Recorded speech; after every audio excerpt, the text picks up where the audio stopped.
Sanctuary Asia Wild Planet Photo and also been recognized by the Federation of Indian Photography. Riddhi is also a member of the prestigious Nikon Professional Service Program. Welcome, Riddhi, on board. Thank you. Okay, so moving on to our next speaker for this evening, Ms. Akanksha Garg, founder director of Waxpol Hotels and Resorts. She is an avid traveler, conservationist and wildlife enthusiast. She is a part of the governing council of the Responsible Tourism Society of India. She is a successful hotelier, is a part of many initiatives ranging from policy making by tourism departments at regional and national level. Her chain of resorts are spread across in the renowned national parks of India. One of our most innovative and sustainable projects is the Sundarban Tiger Camp, which was opened in the year 2004 and played a pivotal role in developing sustainable and responsible tourism in a remote place like the Sundarbans. The resort has been shaping life since its inception. Thank you for joining in. Over to you, Akanksha. Yeah, thank you so much, Jyoti, and welcome everyone for joining us for this interactive and informative webinar. We will be just quickly sharing the screen, Jyoti, so that we can have the presentation on. I would request if everybody can, there are a couple of views available. There's a speaker view, gallery view. If you can minimize the side video, it will help you look at our screen much better and see the presentation in a much better light. We will be focusing on the unknown Sundarbans, and we are starting now. Thank you, Riddhi, for coming and joining us on board. It's a pleasure. So, yes, so this is Riddhi, and he's joining us all the way from Calcutta. And thank you, Riddhi, for coming on board. So, Riddhi, like, you know, when people talk about the Sundarbans, they generally confuse it with the Indian Sundarbans and the Sundarbans in Bangladesh. Yeah. So I would like you to start by telling our viewers what is the main difference between the Indian and the Bangladesh Sundarbans? See, one is from the wildlife perspective. One is you get to see a lot of different kind of wildlife in both the parts. Like in the Bangladesh part, you get to see musk, finfoot, and otters a lot more because of the salinity of the water, which is much less in the Bangladesh side. And on the Indian side, you get to see different kind of species like the Baku fish owl. The swamp tiger sightings are a lot more frequent on the Indian side. So these are the main differences when it comes to wildlife. And when it comes to tourism, the Indian part is much more regulated tourism than the Bangladesh part. It's more regulated. Yes, so that's what we believe. And also what is unique between the Indian and the Bangladesh side is that people generally tend to live on boats in the Bangladesh side and travel and cruise, whereas you have accommodation on land in the Sundarbans. Also, you have to take a proper permit. There is a forest department, it's regulated, it's safer when you travel in the Sundarbans in India. We will be showing you how can you travel from Calcutta to Sundarbans, which is your main entry point. So in this map over here, you can see that in the smaller map on the extreme left, we can show you Calcutta. So there are two ways of reaching the Sundarbans. One is, of course, you can come by a boat, which leads from the Hooghly to the national park. The second is a much easier access, which is on road. So you generally travel from Calcutta through Canning to a place called Godkhali. And the travel time, depending on the vehicle, can take you 2.5 to 3 hours. If it's a smaller vehicle, it takes less time. If it's a bigger vehicle, it takes more time because the roads on this area are narrower and it generally allows 2 vehicles to move. So from Godkhali, it is very important to note that you have to take a boat cruise to reach any of the resorts or to reach the national park. All your safaris are done by boat itself. You do not have jeeps in this area. It's completely waterlogged, I think, which is very evident from the map. Now, going in detail, when I'm talking about, you could see from Godkhali, there's a small channel called Durgadhwani, which you are passing through. That's where you have Gosaba, which was the first human settlement. And Sir David Hamilton came and stayed here and started its own rupee system. So the habitation in the Sundarban actually dates back to the Mauryan period. You've had influx of, Mughals in this area. You've had the Britishers come here and change the seed variety of rice which has been growing. You've had Rabindranath Tagore come and stay in the Sundarbans and write a piece. So it has been depicted and written about in many, many novels. It features in The Hungry Tide of Amitabh Ghosh, and it also features in the Japanese Widow, which was a very popular movie done by Rahul Bose. So when you come to the Sundarbans, where can you travel? What can you do? Generally, when what we recommend our guests is that, or anybody, a traveler who's coming to this region, that when you come in day one, try and understand the local culture. Spend your time on the islands, walk around, get to see the people, meet the people. So your next day you can use for a full safari and understanding the park. You will be first. I would like to tell you about Sajne Khali, which is the closest watchtower. That is where your permissions are done by the forest department. It is essential to carry your ID cards. The second one is Sudanya Khali Watchtower, which is a fantastic watchtower, very well known for sightings of bamboo pit viper, tiger sightings, wildlife, and Riddhi will talk more about it later on in the presentation. The third and very close to my heart is Dubanke Watchtower, because to reach this particular watchtower, you have to go through very deep creeks and canals, which are known as Maranis, Dhwanis, and Bharanis. Which Riddhi will talk about in detail. And Dubanke has a caged walkway, which is elevated, and you will actually get a chance to see what the park looks like from inside the forest. The fourth watchtower, and which is actually the only one inside the core area, is Neti Dopani Watchtower. It is near a place called Panchmukhani, which is a 5-river meeting point. We have a very popular river known as Matla, which is very turbulent because it connects to the Bay of Bengal. Neti Dopani has a 300-year-old ruin, which is of a temple. And people go to view that and also to see the density of the forest. The salinity of the forest in Neti Dopani is very different to what you will see in the Sudanya Khali side. And then again, last and not the least, the Buri Dabri Watchtower, which is near the Bangladesh border. This particular watchtower takes you approximately 4 hours by boat to get there and another 4 hours to come back. And it all depends on how much time you want to spend at the watchtower, because it has interesting points such as the mud walk, telescopic snail walk, where you can see hundreds of telescopic snails. You have a place called Pasur Point, where you have pneumatophores with lumps all over them. Then you have the Raimangal viewpoint, which is a small watchtower which you climb up and you get a full view of the Bangladesh side of the Sundarbans. Riddhi, I will be asking you to go into more detail in the next slide. Jaydeep?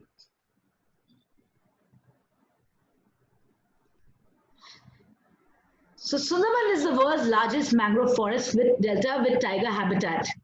Riddhi, can you please tell us more about what is this forest and why is the tiger habitat so important in this region?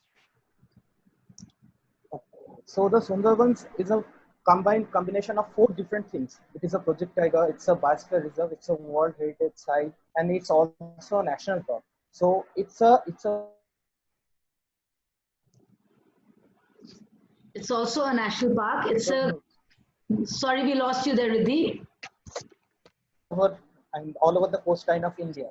Sorry. Yeah. We lost you at World Heritage Site. Am I back? Yeah, you're back. So, forest stretches over the and the western coastline of India. But what makes Sundarbans different is the presence of tiger in this habitat. And as we all know, the tigers are hard ground hunters, they're ambush hunters, and this is a muddy land. This is a very different hunting ground for a tiger. So if you notice that here you can see a set of pug marks. These are tiger pug marks in mud. And what makes Sundarban different from other mangrove national park, mangrove habitats is the presence of tiger itself.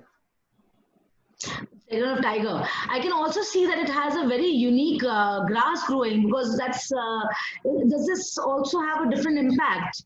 Does it mean that the soil is less saline, or does it mean it is salty? I don't know. Can you please brief me on that? See, this is a very different kind of grass from what you see in the Gangetic plains of Bengal. This grass denotes that the mud here has some sand in it. Without the sand, this kind of grass can't grow.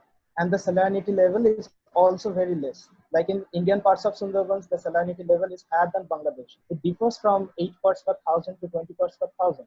So if you go to Neti Dopani area, I believe it's close to 18 parts per thousand. So it's a very, very saline water. It's very near to the sea. That's very interesting to know. So that because of the terrain change, it also affects the kind of wildlife that inhabits that particular region. As we can see grass, this can also denote that we can see more deer here, we can see more rhesus macaques, we can see more wildlife. And the soil may be more nutritious in such cases. Jayati, can we move to the next slide, please? So as we were talking earlier about Marane, Bharane, Duani, it is very interesting that, you know, these are all local names given by local people to identify different creeks and canals and what purpose they have. So can you go into more in depth about this, Riddhi? First of all, you have to understand that Sundarbans is filled with a lot of different creeks. One is a Marani that ends that it is a dead end inside a forest and forms a swampy area. And the Bharanis are creeks that are connected with tidal rivers on both ends. And the Duanias are the rivers, the creeks which flow on a south and east and west direction, and they get a lot of water level rise during the high tide, and the water level drops very little even during the low tide. So those are the doors. Now coming to the wildlife sightings, if a tiger has a cub, a tigress has a cub, will never cross Duani. Never call. Because of the tidal condition. The water is well into the Duani. Thank you. So when we talk about Marani, if everybody could hear what Riddhi was saying, it's very interesting to understand that it is a small canal which goes into a forest and it ends in a dead end. Because it ends in a dead end, it is a very narrow, and due to high tide and low tide, a tiger can easily cross it. A Bharani is a two-ended, it's a shallower river and it has a lot of influx of high tide and low tide. Tiger would generally cross that, and these are the channels actually which we use for going for a cruise.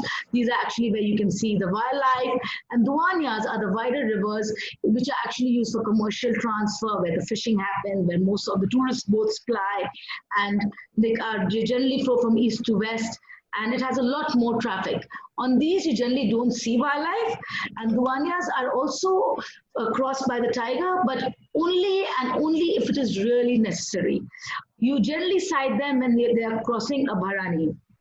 So it's very interesting to understand this. And in this image, if you can see a small fishing boat, which is actually going through the park.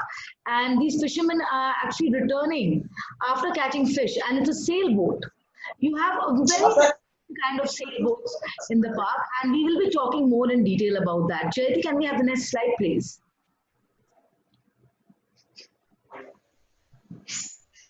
Oh. So, fishermen on a dinghy boat. This is what you can see here. This is a fisherman on dinghy boat. And Riddhi, can you please tell us more in detail about this? See, this is a Marani that enters the forest, and it's reaching a dead end. And these guys are going to collect fish from the water. They will also catch some from the forest. And these are local wooden boats. These guys in forests, sometimes even with their family.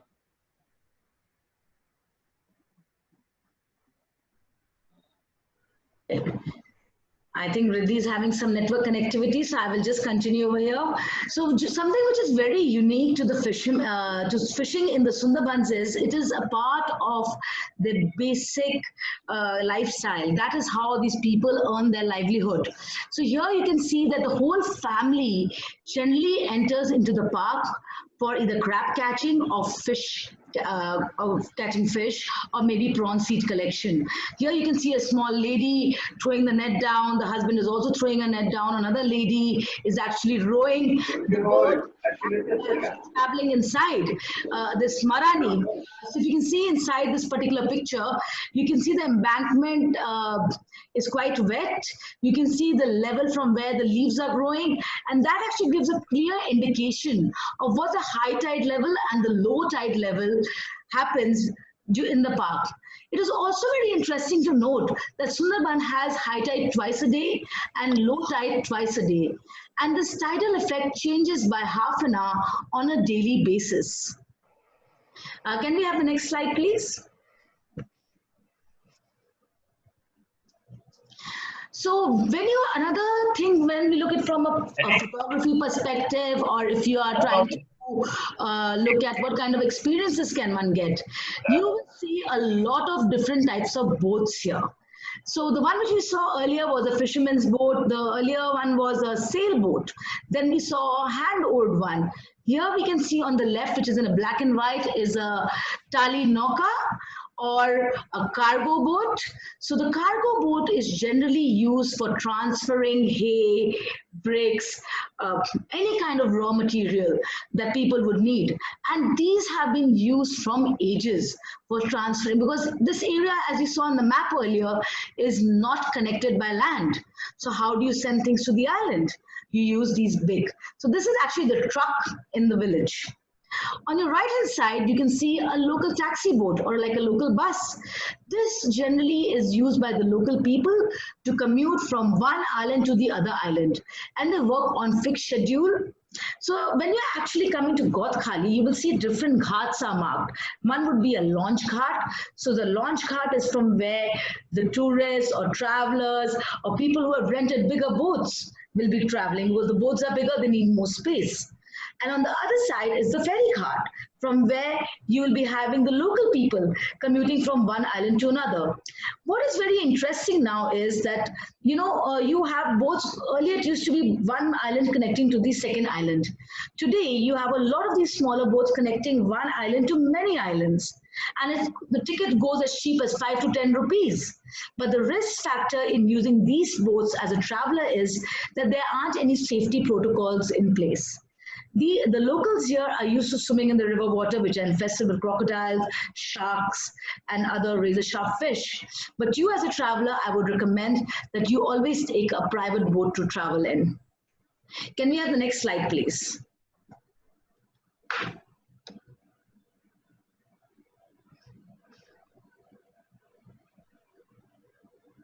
So this is a private boat, and these are the kind of boats which you will generally see around the Sundarbans for people to hire. Some of them may have a sunshade on top, some of them may have a rain shade, some of them have fixed seating, and some of them have 2 toilets. So the general trend is most of the local boats have a Indian seat in the back and a Western seat downstairs. You can see they all are manned by local people. These local people are very well acquainted with the way how one should travel into the park. And when you're traveling into the park, it is very important to have them and follow certain safety protocols. Most of the boats today, thanks to the forest department and the initiative taken by the locals, they have life jackets on board and they have buoys. But then again, there's always another recommendation that please use an accredited and approved travel agent or an approved boat supplier when you're hiring a boat in the Sundarbans.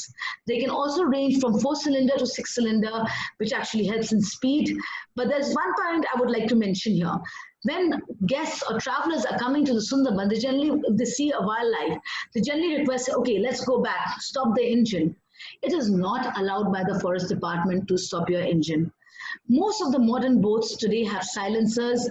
They have taken very good protocols. They are not discharging oil into the river. And Sundarbans, luckily today, is a no plastic zone. So we are in very safe hands.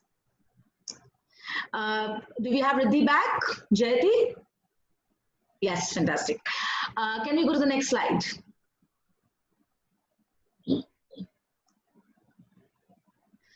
Riddhi, can you please tell us about these watchtowers? What's so interesting about them? There are 4 watchtowers, as you said earlier.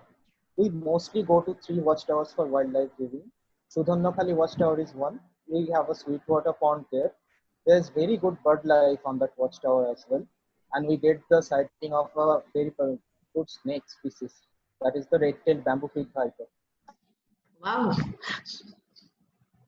And some water from the sweetwater pond as well. And the Dobanki watchtower is extremely well built. You have a canopy walk like here, you can see. People are working on this high land, and it's perfectly fenced. It's well designed for the tourists to get a feel of the mangroves. What it's like to be inside the mangroves. What's the forest like inside? And the forest is very thick. Even on that canopy walk, you can get a feel of that. And Dobanki Watchtower is also very good for bird watching. And we get sightings of spotted deer as well from that watchtower. Now, Neti Dhopani Watchtower is near the core area. We also get very, very good tiger sightings from that watchtower, but we generally don't go there until unless we have some news of tiger sighting report from that spot, because it takes a whole day to reach that point and come back. You need special permission. You have to make a special permit, day permit to reach Neti Dhopani Watchtower. And we also get a sighting of the red-tailed bamboo pig viper there as well. Okay. And there's a turtle conservation pond there, which has Batagur baska, which is a very rare turtle species in Sundarbans. So we can get to see that there as well as in Shojne Khali. But the Neti Dhopani Watchtower, the pond looks more natural. That's a natural setting, bigger pond. It's a bigger pond. Yes, I remember when I went to Neti Dhopani, it's a beautiful area because, the density of the forest is very different over there. And like you mentioned, Sundarban is very unique and every watchtower has its own unique chance. But I believe you prefer to stay a lot more on the boat. Yeah, because we are tracking the tiger or seeing wildlife from the boat. So we work with our spotters. We send them to watchtowers if we note some kind of movement to that bird. So they inform us if they hear some alarm calls or if they get some news from the forest department guys who are over there that the tiger came in the morning, might come back in the evening as well. So in those cases, we go there, and if guests are willing to see the red-tailed bamboo pig viper, if they want to see some particular bird species, so then we go there. Unless that, we prefer to stay on the boat and photograph from the boat. Yeah, I thought we lost you in the Marani Bharani time, and I wanted you to actually talk about how in depth people, the animals cross and different kind of tracks. And if you can talk about that when we come to tiger tracking, it will be wonderful. Thank you. Can we go to the next slide, please? So how essential do you think is it important to have a locally trained team, a guide? What makes them unique than getting people from outside, like you are literally been in the Sundarbans since 2014. You have been spending your time in the park. You've been going around. You're literally the naturalist because you understand the animal movements. You understand which areas have what kind of habitation of birds, what kind of reptiles. So how important is it to have a local trained guide? See, first of all, locals, a person who stays in the habitat will understand the habitat much better than anyone from outside that area. They have that natural instinct. And again, if you don't employ these guys in conservation works, in forest department works, and in tourism department, from what they can benefit from. If they are not benefiting from the forest, they won't protect the forest. So when it comes down to conservation, I think this is a very important step that you have to take. And thanks to people like you, people are more into that now. And to the forest department, I think if we consider India as a whole, Sundarbans is one of the most well-managed parks all over India. If you consider the terrain, if you consider how well the animals are protected, and if you consider the employment of local youth and local people inside into the conservation zone and the tourism zone, I think Sundarbans is doing fantastic on that regard. I completely agree with you because the footprint is very small because the inventories are small. Every single watchtower has a carrying capacity which is fixed already. There are the number of tickets that are fixed. The number of guides are actually allocated to different areas which are different entry points. It is having a very sustainable growth. And like I mentioned before, this is the only park which is open 365 days. And so all the 365 days you have different kind of sightings. And I'm looking forward to Riddhi enlightening us on what sightings we can have. Can we go to the next slide, please, Jayati?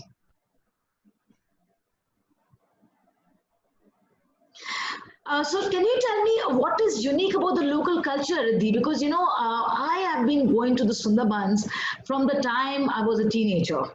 And at that time, it used to almost take 8 hours by car to get to almost a place like Shona Khali. And then we used to take a boat journey, which used to take another 6 hours. So we spent 14 hours getting there, and then stay at Sajne Khali Tourist Lodge. And then we came up with the situation that, okay, we need to build something for ourselves to conserve.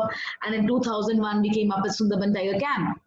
So I remember, this is just a personal thought and my experience. That time, people used to be poachers, they were bandits, they were basically involved in fishing, they were wood collectors, they were honey collectors, but that's what all they had for employment. And I believe that completely has a lot of impact on the way they believe in Bono Bibi, which is the forest goddess. How the Hindus, Muslims, and Christians today live in harmony. I think Sundarban is a fantastic example for that for the whole world to follow. So how do you feel their culture affects today? Like, they're very self-respecting people. So what is your perspective on this? See, when you live in a place which is dominated by natural forces, you start to worship nature. That's why these guys are worshipping nature. They have a tiger god, a snake goddess, Devi Manasha. They have a crocodile goddess, Kalurai, and they have the forest goddess, Bono Bibi. And they are living in harmony. You won't find a single mosque or a single temple or a church inside Sundarban, but you will find Bono Bibi shrines all over Sundarban and even in the watchtowers. Every watchtower has a Bono Bibi temple. So that's unique to Sundarbans, that all people from all villages are worshipping one single god. And though this is a patriarchal society in Sundarbans, the women are much respected in Sundarbans. They take part in activities outside their home, and they accompany their husbands and their sons and their family members basically to forest, and they actively take part in fishing and honey collection and crab collection and things like that, and prawn seed collection as well. So it's a very warm society. It's a society where you live with equality and with dignity. No, it's wonderful to know that, because when we go to the Sundarbans, when we had Ayla and a lot of help, like today, I'm sure a lot of people have questions about Amphan. I would like to tell everybody on the set that things are fine. A lot of help has been received. Thank you so much for that. The people in Sundarbans are very self-respecting, they are very grateful, and they are back up on their feet. And today, like you can see with this particular picture, even though gas has reached there, they still prefer to use and recycle. So every single house here actually has a pukur. Pukur means a water body which is used for cleaning, bathing, water. There is no groundwater available till date. So they completely depend on rainwater harvesting. These people recycle. Suppose you are sending a packet of food, they will actually take out the food, use the food, and recycle that packet to the best of their ability so that they don't create waste, because they don't have systems of disposing waste. Also, if you are giving them clothes, we would request that you should always give them new clothes, because even if you give them one, they will cherish one than giving them hundreds of things and loading them up with garbage. And as a part of a village experience, you can actually visit these people. Like a lot of people must have heard stories about, a lot of women are there who are left as widows. Their husbands have been killed. Most of the women in the Sundarbans are widows, or because their husbands have been either attacked by the tiger or crocodile when they've gone for fishing. But most of these incidents have happened when they've gone for fishing illegally. If they've gone with proper permissions from the forest department, they generally don't need to hide. Generally, can you tell us a bit about that, Riddhi? Because what happens, there's a lot of misconception about Sundarban tigers being man-eaters. What's the story there?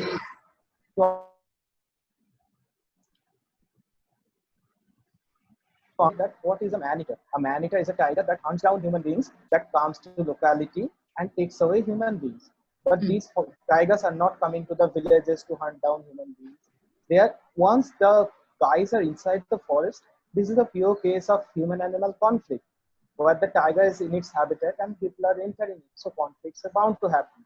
But the forest departments are taking steps, necessary steps. We can discuss on that later. Okay. Thank you. So much less now. And if you go in the designated areas,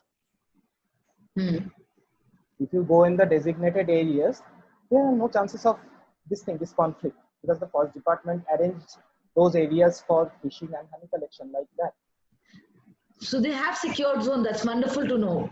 Jayati, can we have the next slide, please? Can you tell us a bit about Bono Bibi? Like we mentioned earlier, that we have a snake god, you have a tiger god, you have, nature has played a very important role here. So they have something called a Bono Bibi Jatra, where they showcase this, that how do they believe in the natural elements and how it impacts their daily lives. Riddhi, can you please give us some insight into this? Riddhi? There was a forest goddess in Bengal. Yeah. Can you hear me? Yes, I can hear you now. Thank you. Okay. So there was a forest goddess in Bengal called Bonodeep Devi. And with that lower part of Bengal, Bonodeep, but the concept is the same.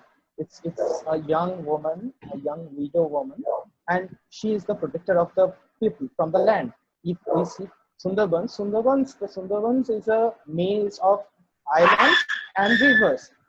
So the forest land is called the Badabon, and the lands which are inhabited by human beings are called the Abad. So Bonobibi is the protector of the people from the Abad, and she is depicted as a young Hindu woman. You can see that by the sindoor and the kind of bangles she is wearing.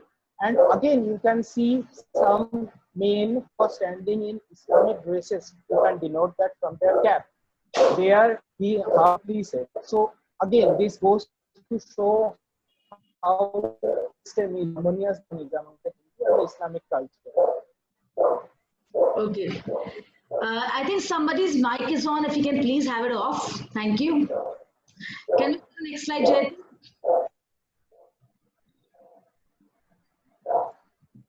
Sonia, thank you. We just saw that. We are just addressing it. Whoever has their mic on, please switch it off. Thank you. So one of the main things is that they are involved in prawn and fishing. Detail about that. So the prawn seed collection and the crab collection is mainly done outside the villages, and these people, because the rivers in Sundarbans are teeming with fishes and prawns and crabs, so they take country boats and they go inside the forest with passes from the forest department. They have to collect permission from the forest department, okay, before going inside the forest. Still, there are people entering the forest without the permit, and the forest department is taking the necessary steps to stop that. But yeah, still that's happening, but that's very low in percentage. They go inside the forest and they stay there for a relatively large amount of time, like 4 to 5 days, sometimes even a week at a stretch, and they collect fish and prawn and they come back and they sell it in the local markets to the Mahajans who take this for fishes and to markets of Calcutta and these parts of the world.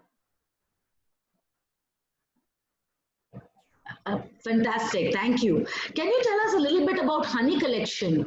And because there's a lot of myths again, and it has been very well written about in the Hungry Tide book, and a lot of stories. It's even come up in Pablo Escobar's story that there are fishermen who go into the Sundarbans with marine masks. So this has been a point of discussion for the last 20 years. People around the world know that there are man-eating tigers or considered to be man-eating tigers in the Sundarbans. So can you throw some light into that? Yeah, so honey collection is a very, very well-known livelihood in Sundarbans, which is done in the months of March and April mainly, because that's the flowering time in Sundarbans in mangroves. And mangrove honey is famous all over the world. It's the best organic honey, you can say. So what used to happen is these guys used to enter forest, and like I said earlier, a lot of conflicts were happening. So the forest department noticed a pattern in the attacks from the tigers, that though because the tiger is an ambush hunter, the attacks were from the behind. You can see the guys wearing masks backwards on their head. So the forest department came up with this plan to wear a mask backwards that will confuse the tiger.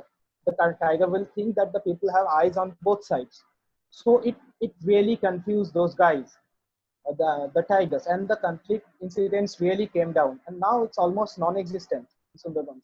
Yeah, there are reports, there are scattered reports of conflicts, but that happens all over the world. It's not alien to Sundarbans only. No, very true, very true.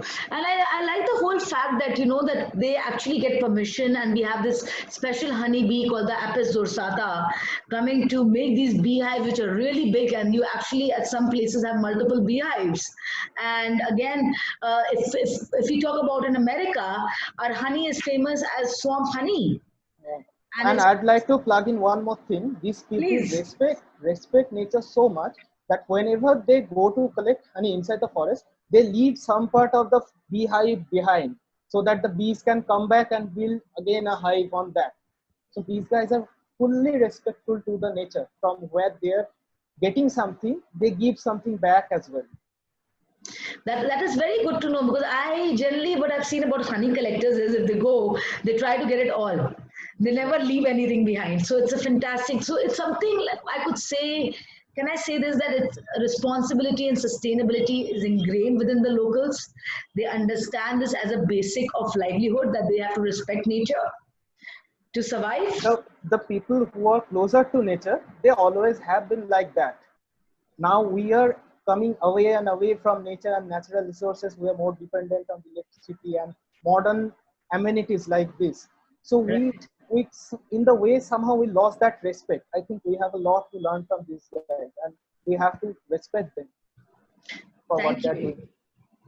And that's a very well put, Riddhi. Thank you. Jayati, can we have the next slide, please?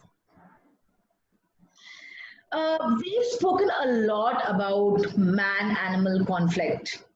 And you know, I know that last year we finally got done with repairing and putting the fences, the nylon fencing, completely around the whole of Sundarbans, actually creating a deterrent for the tiger to cross into villages.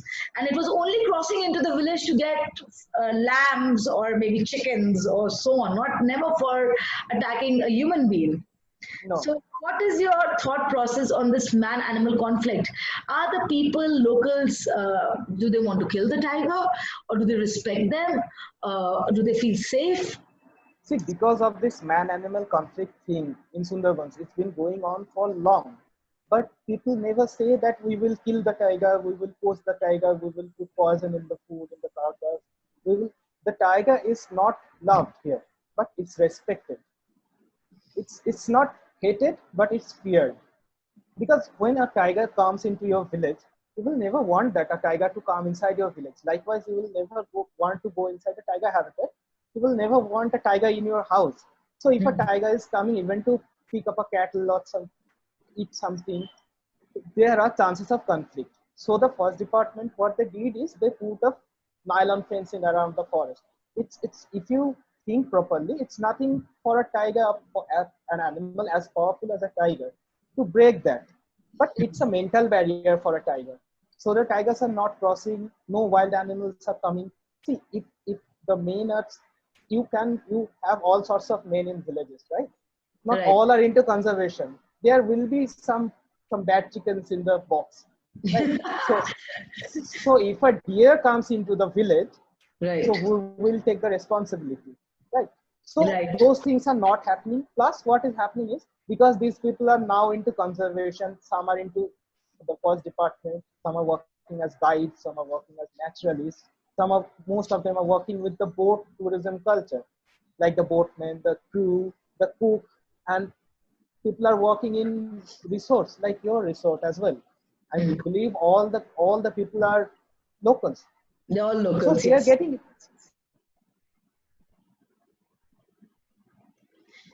So they are feel getting the need to go employment. inside the forest anymore, and they are benefiting. Since they're benefiting from the forest, they feel like protecting the park. Yeah, I remember. So talking about man-animal conflict, I will again go back to how things have changed, and it's tourism has been a very big positive for this area, and I pray that it still continues to grow sustainably. I remember back then the day people were only depending on getting fish, honey, wood. That's why Bonobibi came into that angle. The whole story that there was nothing available. That's why Dukhe had to be sacrificed as a sacrifice Yes. to the Kinrai. But today, with tourism coming in, these guys have a fixed employment. They get a fixed salary. Their jobs are secure. They don't have to risk their lives anymore. And it's fantastic to see the change. Also, the way these locals conserve water, they reuse, recycle, they reduce, and they don't discharge waste in the river. It's a fantastic initiative. And I think if all of us today, all the viewers here also, whoever wants to go to Sundarbans, if you make it your own responsibility to be a responsible traveler, I think that is the first step in helping us save planet Earth and making sure that your stay is safe and secure. Can we go to the next slide, please? Thank you. Wow, this is, I think, what most of the people are waiting for, the key species. Everybody knows that there is a tiger in the Sundarban, but there's another myth that people think that you cannot see the tiger. It's always elusive. Can you tell us about this otter first? I think that's an otter. What kind of an otter is it? This is a smooth-coated otter. We get two species of otter in Sundarbans. One is a smooth-coated otter and the other one is a small clawed otter. So those are different species. We also have see, you have to understand that the tiger is an umbrella species. A lot of other species thrives under an umbrella, right? So there are a lot of mammals, avian species. There are a lot of mangrove trees. We have 84 mangrove trees, 84 species of mangrove trees. Out of them, 26 are true mangrove species. So that's quite astounding.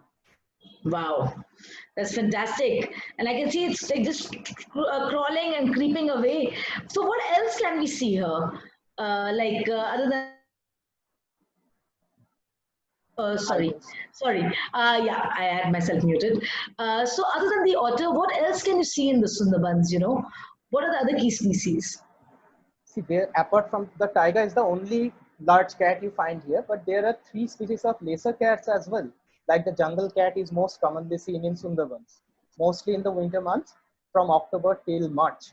You get to see the jungle cat frequently. And then there is the leopard cat, which is rare, but we get good sightings of the leopard cat as well. And there is another cat called the fishing cat, which is a nocturnal species. But it's very rare to see since now night safaris are not allowed inside the forest, and watching the cats inside the villages, that's not how it's done, right? So that's very hard to get. Because I know one of our viewers has just mentioned in the chat box, can we see the fishing cat? He's trying to check the fishing cat. You can get sightings of fishing cat if you come in the peak time of winter, because they are the nocturnal hunters. Sometimes at the early morning, like in the dawn, at time of the sunrise, they sit on the mud banks just to warm up, soak in the warmth. And sometimes even at dusk, they just come out from the forest, from their places of hidings, and they come out and just look out for favorable places to go and hunt for that night. So in those times, you can get a sighting of a fishing cat. Yeah, you can get to see it in the winter months, but it's rare. It's really rare. It's there. Okay, fantastic. So other than these lesser cats, what else can we see? See, coming to the mammal species, we get to see a wild boar, the spotted deer or the chital deer, and the rhesus macaque. And there are a lot of bird life in Sundarbans as well. But what is unique about the rhesus macaque and the spotted deer? You can see it in any other national park. What makes it unique in the Sundarbans? See, in Sundarbans, in other parks, you have a lot of other herbivorous species, like the sambar deer, the barking deer, and they all give alarm calls, right? And the Hanuman langur as well. Right. Or a leopard. We don't have a leopard in Sundarbans, but we have tigers. So these guys are really important for Sundarbans. We have only spotted deer and the rhesus macaque. So they give out quite distinct alarm calls, and you can predict tiger movement from that. Yeah, I think that's something which I love about the forest more than sighting the wild animal is actually listening to the alarm calls, especially how animals are communicating. It's interesting. Change. Like Jim Corbett said once, what the forest has to say, you have to listen to that. Exactly. So other than that, I believe a lot of birders love to come to Sundarbans. It has a wide variety. What can we see about that? What is unique over there? See, there are around 170 species of birds found in Sundarbans. Among that, you get particular mangrove species like the mangrove whistler, which we can see a picture here, and the mangrove pitta, and the buffy fish owl. The buffy fish owl all over India, you can see only in Sundarbans. You can see a mangrove whistler or a mangrove pitta in other parts of India, in other national mangrove forests. But the buffy fish owl is seen only in Sundarban. And there were reports of Goliath heron sightings as well in Sundarban. Till 2014 it was seen, but it can come back any day. It's a migratory species. You never know when it's going to come back again to Sundarban. And these are all resident birds. I recently saw the buffy fish owl when I was out in a cruise, and you really need a keen eye to sight it, and that's where I feel that your local guys really chip in, because they have a very sharp eye. They can spot it. It's hidden between a canopy of mangroves. Yeah, so I'd like to say one thing. The buffy fish owl looks a lot like a brown fish owl, right? But you can differentiate it from the supercilium, like on the top of the eye, the feathers on the top of the eye. It's white for the buffy fish owl. If you notice properly, it's white in the case of the buffy fish owl. Sundarbans, I believe, is also very well known for the 7 varieties of kingfishers that we have. And yeah. So can you tell us about which ones are migratory, which ones are resident, and when was the last time you sighted the ruddy? And okay, the ruddy I saw last year only. This year we had to skip Sundarbans because of this corona situation that's going all over the India. But I saw it last year, and the ruddy is a resident breeder in Sundarbans, right?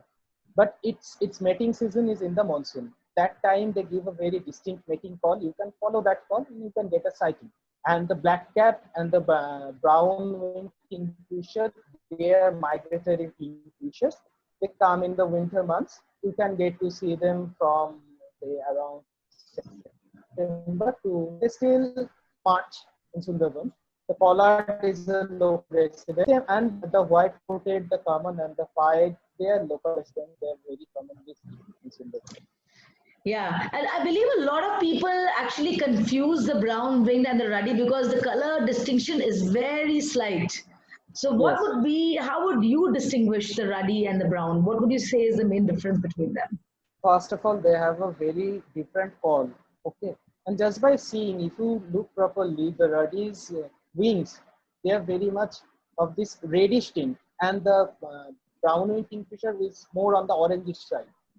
So if you are looking through a binocular, if you see something with a more reddish tint, it could be a ruddy.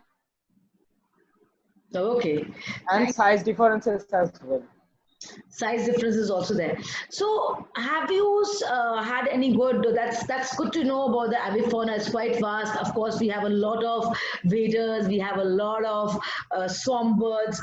We have, I think we also have a lot of raptors in this region, if I'm not wrong. Yeah, Sundarbans is a heaven for raptors. If you see, there is this changeable hawk eagle with the dark morph.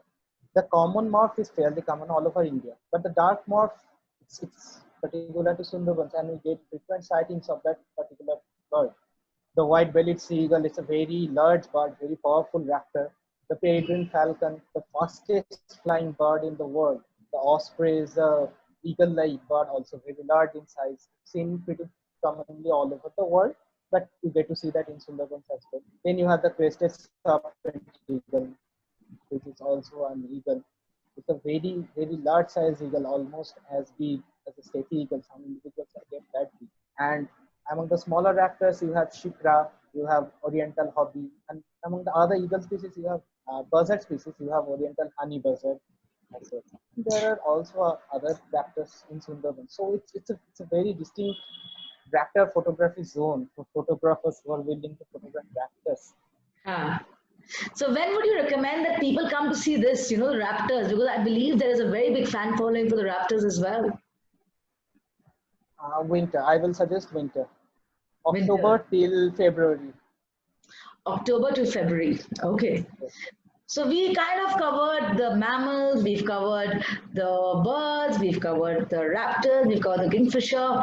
What about reptiles? Do we have something? Can you show me something unique, which I haven't I seen have before? something for you. Yeah, I have something for you. I have Oh, something wow. for you. Okay. That's very unique. Okay, what's See, happening there? Can you tell me a bit more about this image? see, these are two saltwater crocodiles. These are Hmm. the biggest reptiles you will find in Sundarbans. Biggest reptilian species found in Sundarbans. This is what's happening here is a territorial fight among two male crocodiles. Okay. Okay, so we saw those crocodiles coming from afar, and my guide, he thought there's some turbulence in the water. And Hmm. after we waited for 5 to 10 minutes, those guys clashed face to face. And the impact was such, the water, see how high the water is spraying here. You can gauge the impact. One crocodile even lost his front feet, one of his front feet after this fight. Is that the one which we see in Sarakhali zone? Yes, yes. Oh, so we The know big that crocodile. it's a big crocodile. So what is the Yeah. largest size of crocodile that you've seen in the Sundarbans? Uh, Maybe that's 15 feet, more than that sometimes. I've seen a 20 feeter just this January when I was there again. But for them, Yeah, you have to be the first one in the park because they kind of get scared much faster than the smaller sized crocodiles. That's my yeah, understanding. They get alarmed and they just dive in. But a beautiful yeah, capture, Riddhi. This is really beautiful. Uh, can we yeah. go? What are the other reptiles can you see here? Like, do we? I believe we have snakes. Yep, there you go.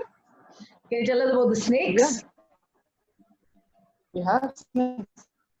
So among the water snakes, we have some water snakes like the dog-faced water snake seen here. We have some snakes from the Ossifragus family like the king cobra. We also get monocled cobra, spectacled cobra, and the red-tailed bamboo pit viper, as I was saying earlier. Some experts are saying that this could be a subspecies unique to Sundarbans only now.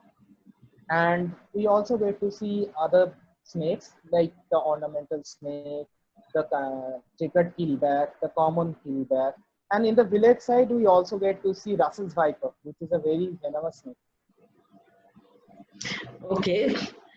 Okay, so wow. So I'm very shocked to see the king cobra here because that's generally found in dry, arid land. Yeah, So is this the main species of the king cobra or is it a subspecies? Do we know? Is there some research done on this? there are no concluding studies as of now, but you can say that to other species as well, like the rhesus macaque, you can say it's a hard-ground species. The taiga is a hard-ground hunter. They are all adapting here. Even humans are adapting in Sundarban conditions. So there's nothing wrong if a king cobra can adapt to that situation. That is also true, very true. And something which I see very locally, and there are quite a few of them in our resort as well, are something called gosap, the water monitor lizard. So when we're talking of Yeah, subspecies, yeah, I think in India, in Sundarbans, we also have a very different species of the water monitor lizard found. What are your insight in that? yeah. See, Bengal monitor lizard and the water monitor lizard, they are very different from what I can understand. Okay? They could be a subspecies. Again, there are no studies, but someone should research on that.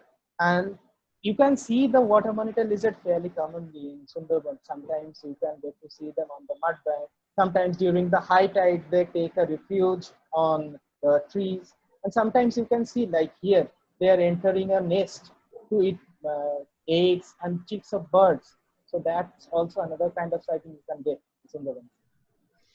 So they generally live on land. They can swim across rivers. They can climb trees. Fantastic climbers. And when they run, they can really run like fat on the floor, and they are gone. Generally seen them going underwater as well and trying to Yeah. catch fish and eat. Very interesting species, not at all harmful to human beings.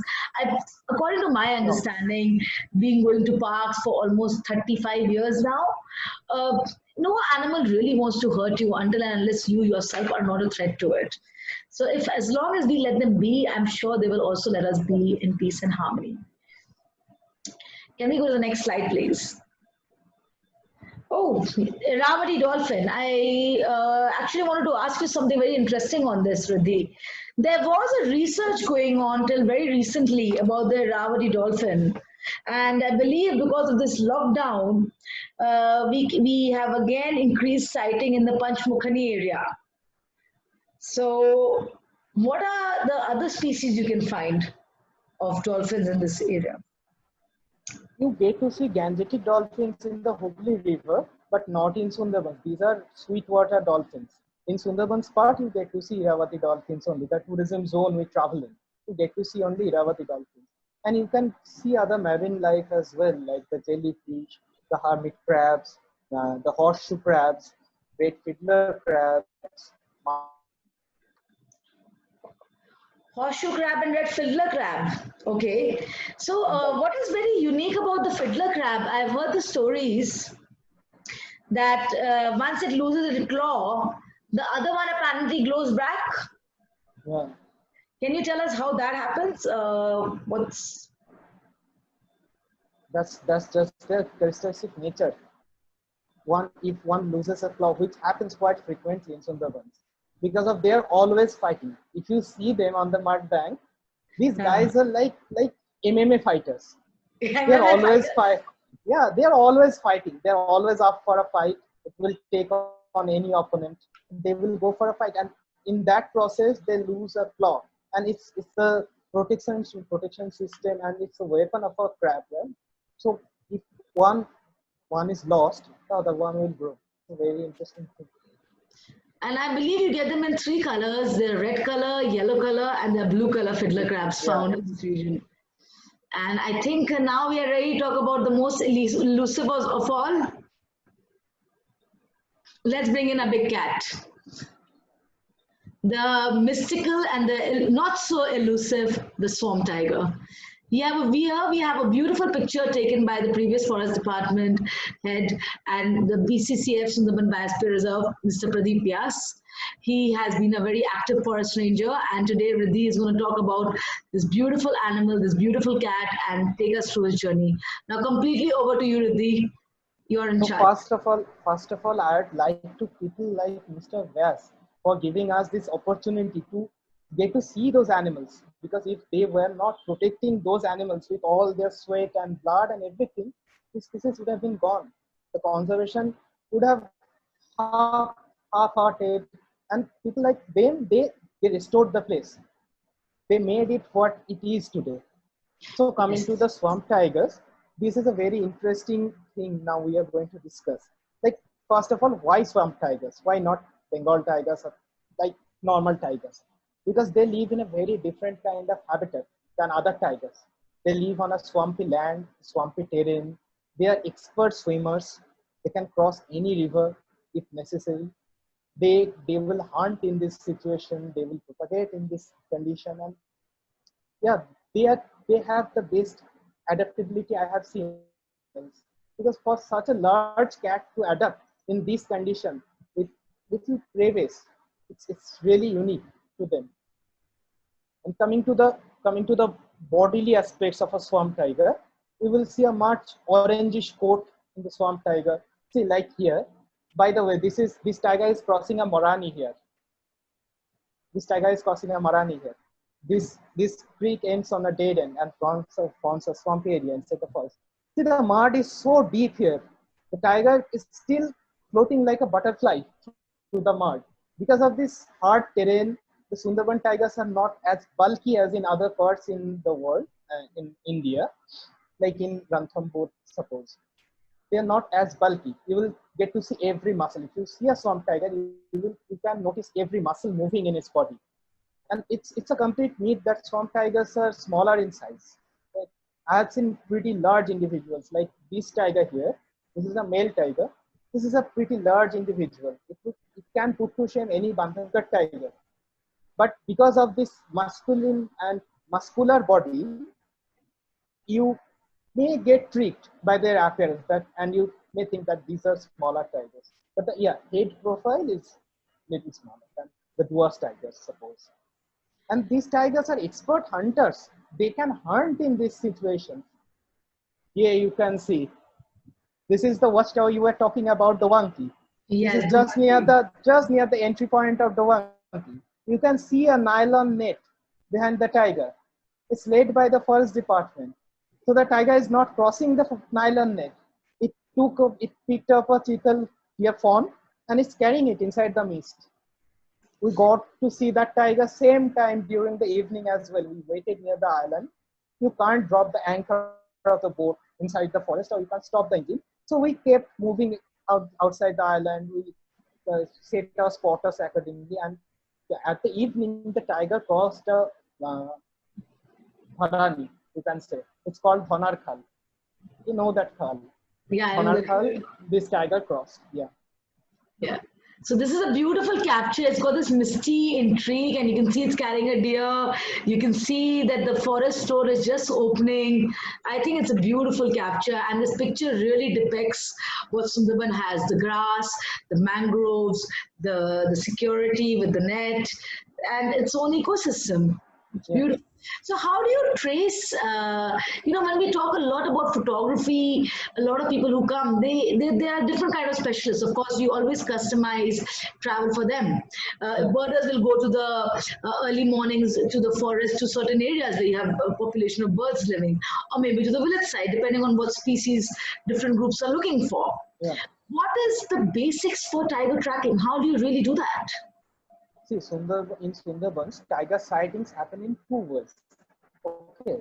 One is either you track a tiger and you get to see it. The other one is pure luck. You are going through a canal and a tiger suddenly turns up and you get to see that. Yeah. Now we can't discuss luck. We can discuss tracking. Like in other national parks, tracking in Sundarbans done on two things.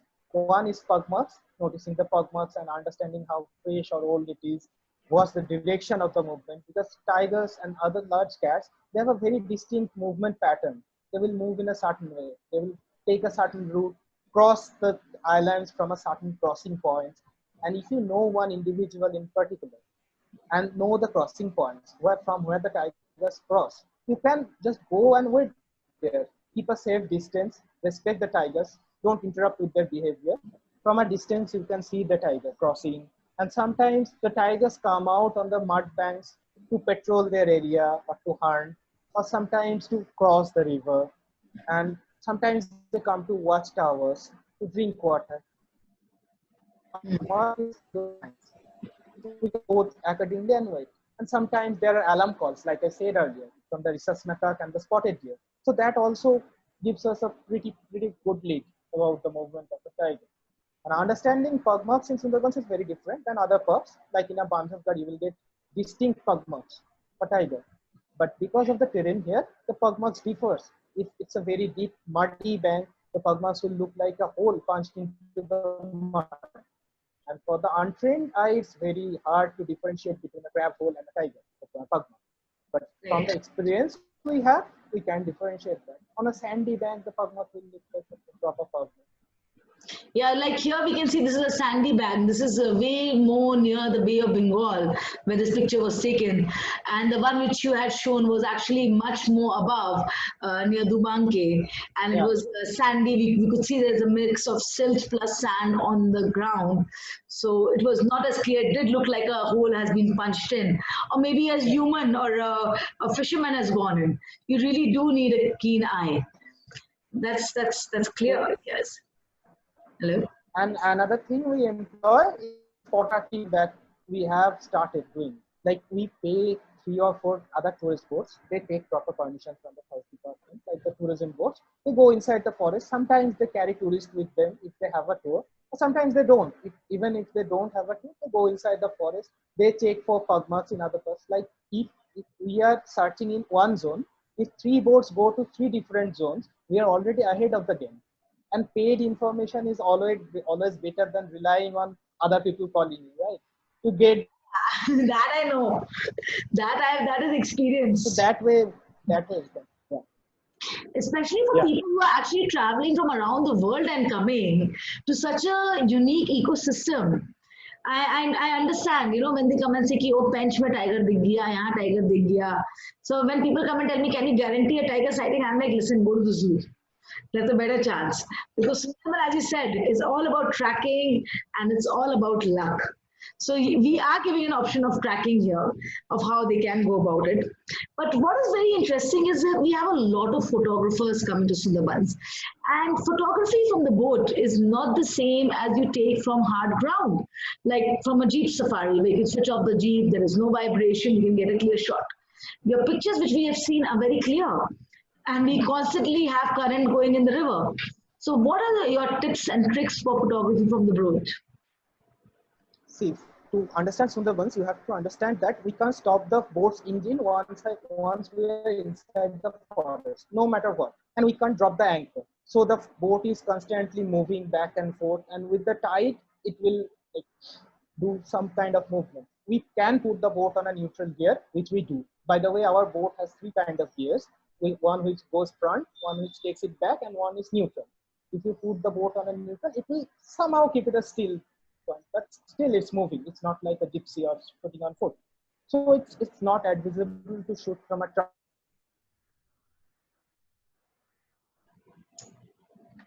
back and forth. You have to take a proper position. So Riddhi, we are losing your voice. that to keep your camera steady, or you can do handheld. If Is you it can, okay now?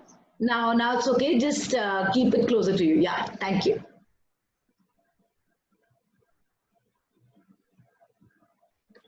So you can handle in Sundarbans. Is it clear now?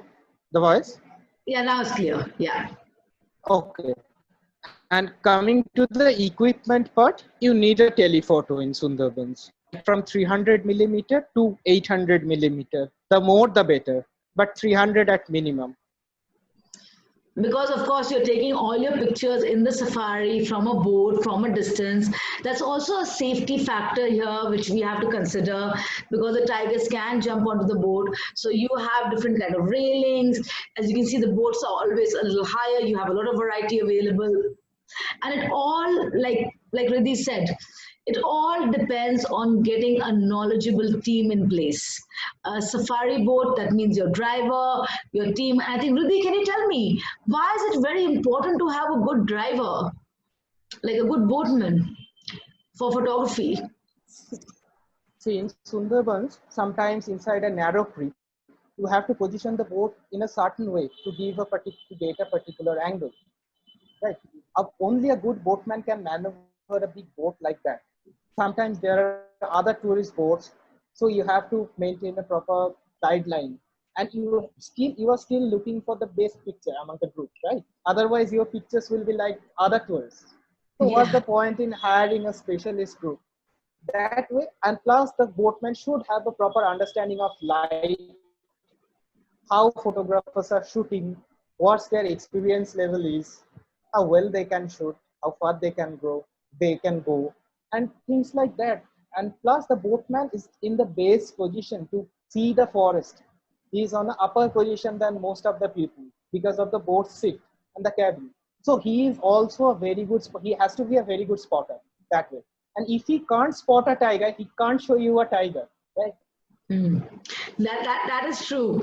The photographer himself has to have a quick eye, and because the forest is very dense, you have to understand the line of sight and the direction, and at the same time being quiet and not crowding in one point. So, what are your thoughts on like the sanctuary rules? What kind of rules does the park have? See, first of all, the safari timings are from sunrise to sunset. We have full day safaris in Sundarbans. Hmm. Once you are inside the forest, Hmm. you can't throw your litter inside the rivers. It's a no plastic, no thermocol zone. So you can't do those things. You can't play a mic inside the forest. You can't play a speaker inside the forest for obvious reasons. And you can't disturb the wildlife. You have to always maintain a certain distance from the wildlife. And there are some canals, some islands which are not open for tourism. You can't go to those parts. You have to Yeah, one has to really understand maintain them. You which can't go is. inside the Hmm. Agree. One has to really understand that the areas and zones that are open, like we've just shown in the map, that these are the tourism zones. These are the areas you can travel to, and you can't travel with whims and fancies. Also, what is very important, notice the core zone and the buffer, the sanctuary zone have a very good population. The reason we don't do safaris in the core zone is because number one, it is near the BSF border. Number two, the rivers are very turbulent, and okay. Riddhi, we have got a feedback from Nilanjan that can you please close your video, then your signal and your voice will be more audible. We are having some difficulty in hearing you and your voice is getting sudden sometimes. Thank you so much. So that it's very important to that, and also it's important to know that your camera permissions and all have to be done on day one. So if you're planning to come for photography, please get your permissions on day one, because you do not waste time. The forest department does not open before 7:38, and we generally try to leave early for the safaris instead of wasting time trying to get your permission on a later date. So why, coming back to this point, like I just mentioned, Riddhi, why is it important to start your safari early? Does it really matter with the high tide and the low tide? It's not about the tidal condition, but it's about the wildlife activity, which is mostly around the time of dawn and dusk. So that's why we have to start early from the resort. As the guests are staying in the resort, we have to start early, and we have to enter the forest at the time of sunrise, which is the time of opening the forest. And yeah, so it doesn't matter whether it's a high tide, it's a low tide. We get sightings during high tide, during low tide, every time. But you have to enter the park early to make the most of it. Yeah, and I believe now with the situation of physical distancing and social distancing coming now, I think one will be traveling more in private boats where we can have smaller numbers, and that's something which we've already been doing successfully.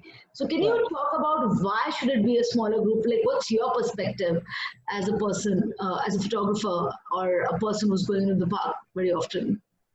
There are a few reasons. First of all, different groups have different kind of interest.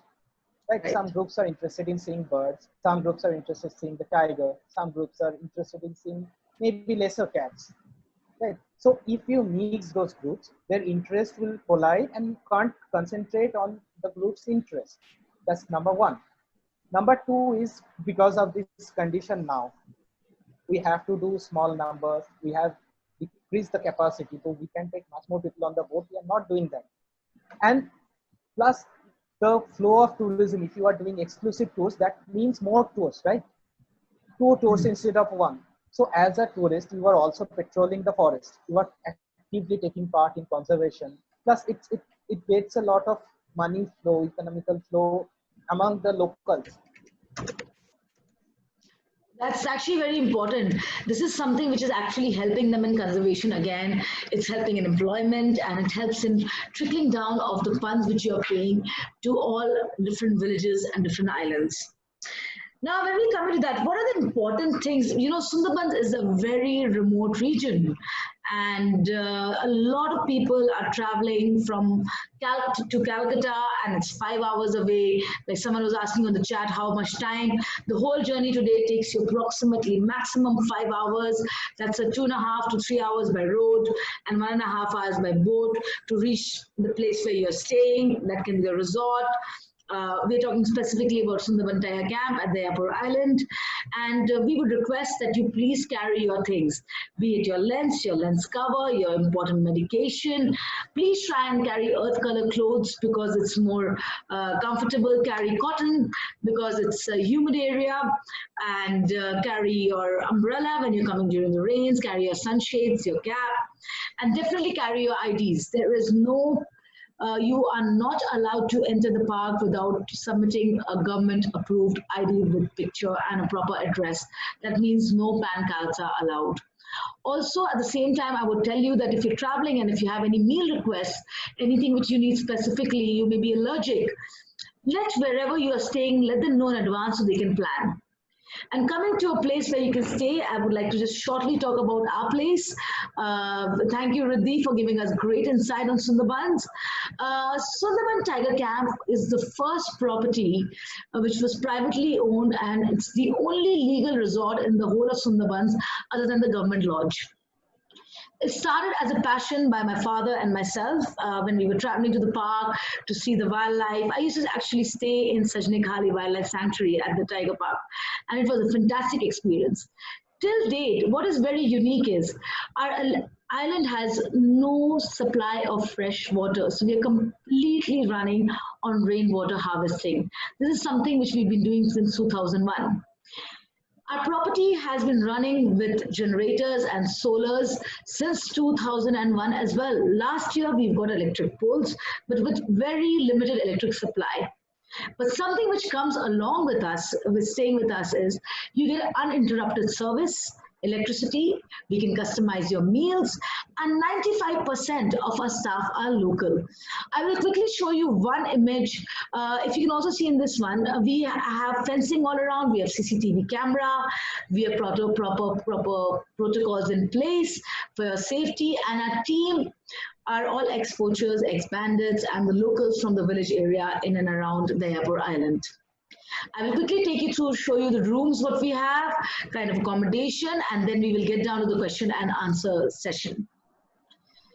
We have naturally distanced accommodation, so each and every accommodation is at a separate unit. It has a separate entrance, and we will be opening in September. We are not planning to open right now because the locals haven't had a single case of corona till date, and we are going to be taking initiative right now that they do not get it till the time there's a cure, or they are safe, they understand the medical facilities become better. Another thing very important is something which we've been doing since 2001 is using RO filtered water or viscerally purified water supplied in the rooms. We have tea, coffee available in the rooms, and all the rooms are very comfortable. We reduce, reuse, and recycle is the motto of the company. Revive culture and trying to make the locals empowered is something that is again ingrained in what we are trying to do in building a responsible destination, encouraging responsible travelers, and encouraging our local folkmen to contribute and work towards tourism and have fixed and secured employment. Jayanti, can you please show me the kind of rooms which we have? We can quickly do it. We have 4 categories of rooms available for our guests. One is the executive cottage.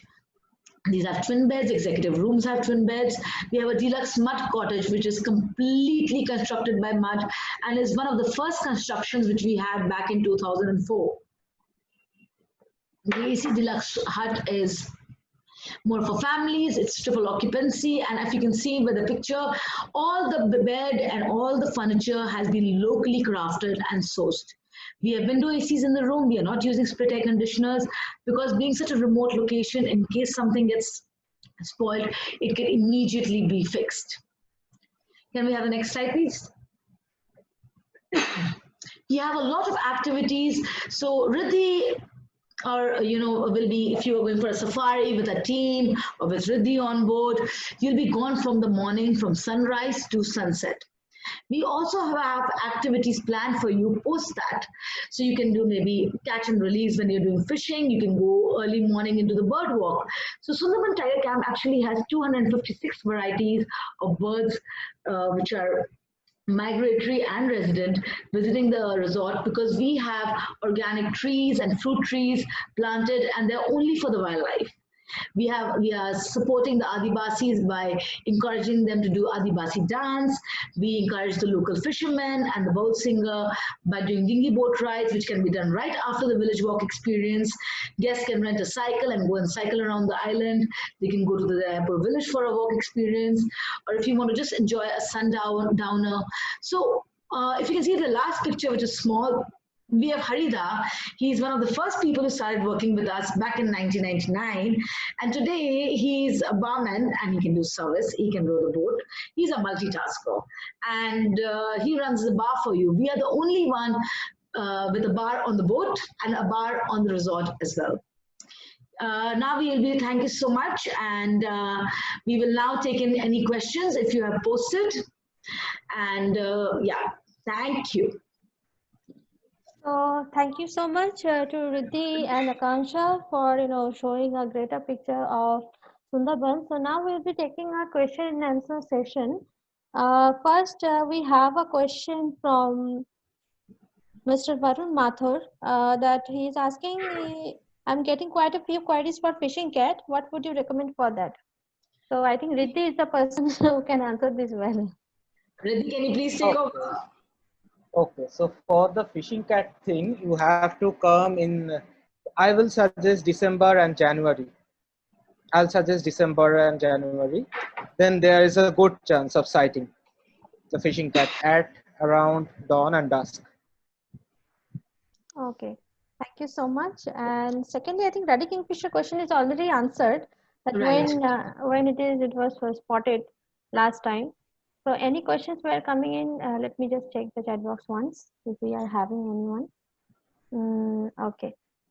So I think we don't have any questions anymore.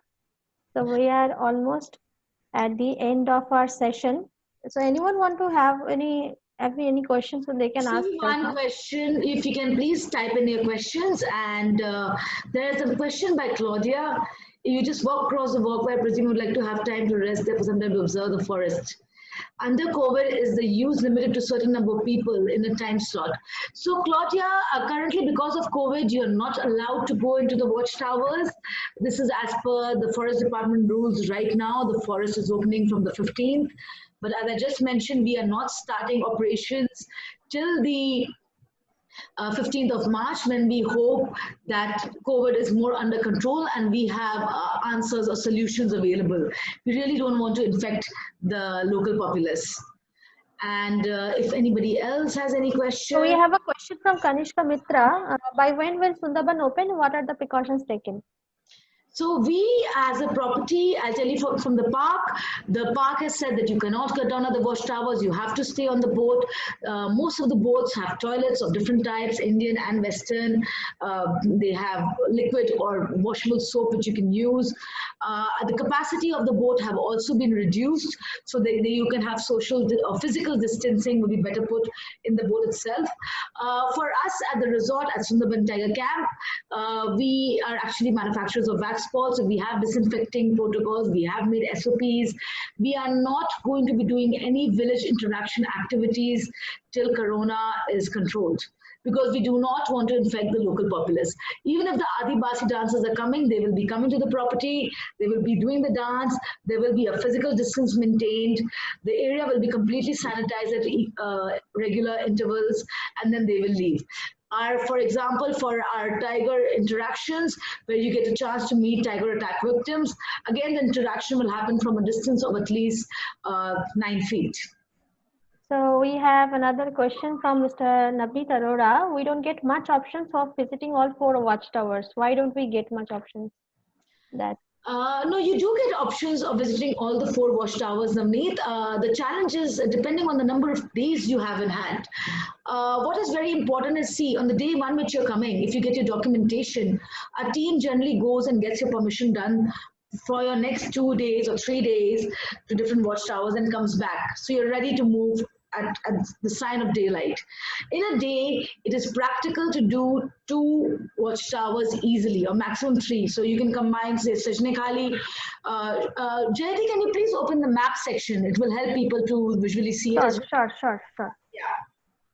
So you can generally connect Sajne Khali, Shudunno Khali and Dubanke together, or Dubanke and Nitilpani together.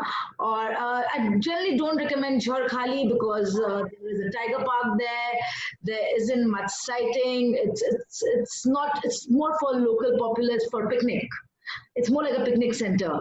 I would recommend that if you want to travel and really experience the park, try and fix an itinerary with Dubanke, Sajne Khali, Sudarno Khali, and Buridapuri, which you can cover in a period of 3 nights and 4 days easily. Another thing is Nitudupani watchtower. Sometimes, like for example, we had Cyclone Bulbul in November. They were supposed to repair and open it up again in January. They were not able to do that. And again, we've had a cyclone Amphan, which has damaged the watchtower further. So we don't know when it is going to be opening. So for our guests who have been recommended to go to that watchtower, we will be taking them around the park to other creeks and canals. So we have another question for Claudia. How many nights do we recommend for staying in our lodge? Is it 3 nights or a week? So Claudia, thank you for that question. See, if you would like to have a good mix of culture and wildlife, I would say 3 nights is a minimum required. In 2 nights, it's more like a touch and go, because your first day you're coming in, you're doing the village visit, you can do the dinghy boat ride. Second day is a full day safari. On the third day, you can do a morning watchtower visit. You can extend it till later, but we prefer that if you travel back to Calcutta, as long as daylight is there, because the roads from Calcutta to Godkhali do not have street light. So a 3-night, 4-day would be a fantastic time to come and spend there. Okay, thank you so much. We have a very interesting question coming from Mr. Kanishka Mitra. What will be the new price, as there will be less people in a boat? Fantastic. Miss Kanishka, the price change actually happens from the Forest Department, and they generally make the new price effective from 1st of October. What I already know for us, for example, we have been continuing with the same price for the last year. We have requested the Forest Department not to increase the rate much more, because we do understand that the number of occupants in the boat are going to be less. So whatever the cost is going to be, it will be equally divided amongst all the travelers.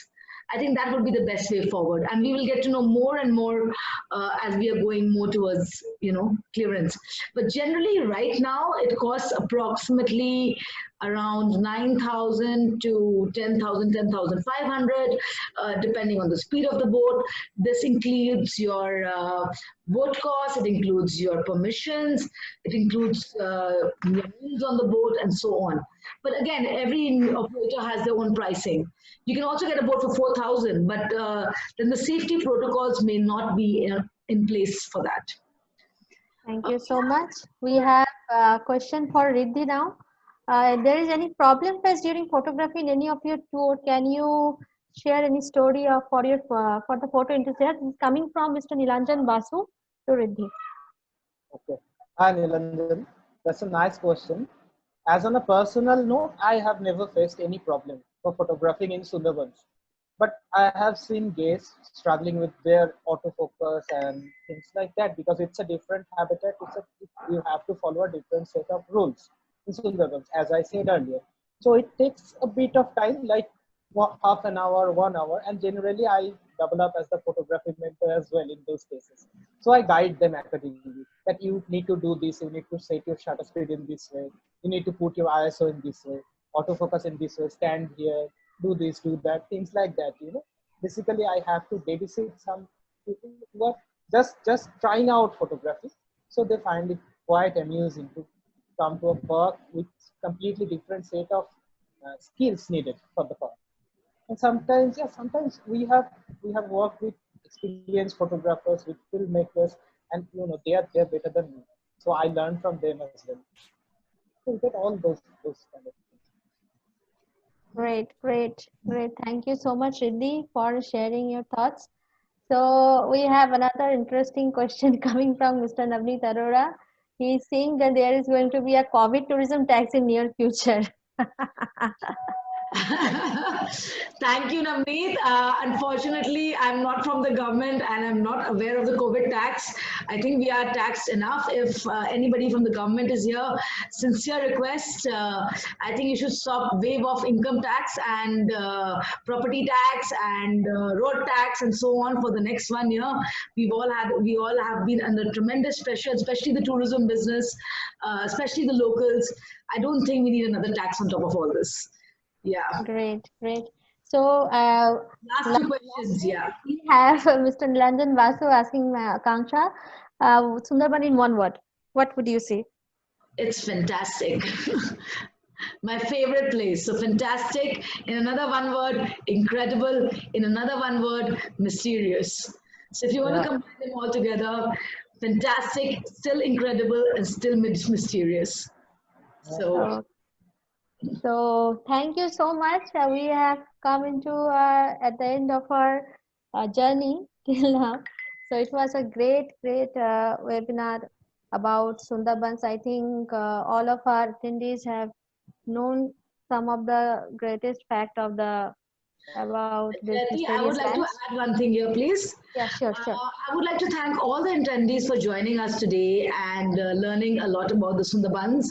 And if you have any queries, you can always email us at kolkata@waxfulhotels.com or visit www.waxfulhotels.com. And there's a download section which actually has a fantastic word list. It has a packing checklist which can help you plan your itineraries for wherever you want to travel. There's an animal checklist, there's a reptile checklist. There is a lot of information available on it. So I would like you to go and try and see what information you need. Riddhi is always available. I'm available. Jayati, the whole team is available to answer any questions you may have. So thank you so much for joining in, and we look forward to seeing you from September onwards. Yeah, thank you so much. And stay safe. Yeah, thank you so much. I would like to thank Ms. Akanksha Garg as well as Riddhi Mukherjee for joining us in today for this great webinar show. I hope all our attendees have loved throughout. So I would like to say, and lastly, please visit our website, that is www.waxfulhotels.com. And also we are in social media, in Facebook as well as Instagram. We are in LinkedIn and in Pinterest as well. So just go and like our page for latest updates and all. Thank you so much for joining us today. Thank you. We will be now leaving for this. Thank you.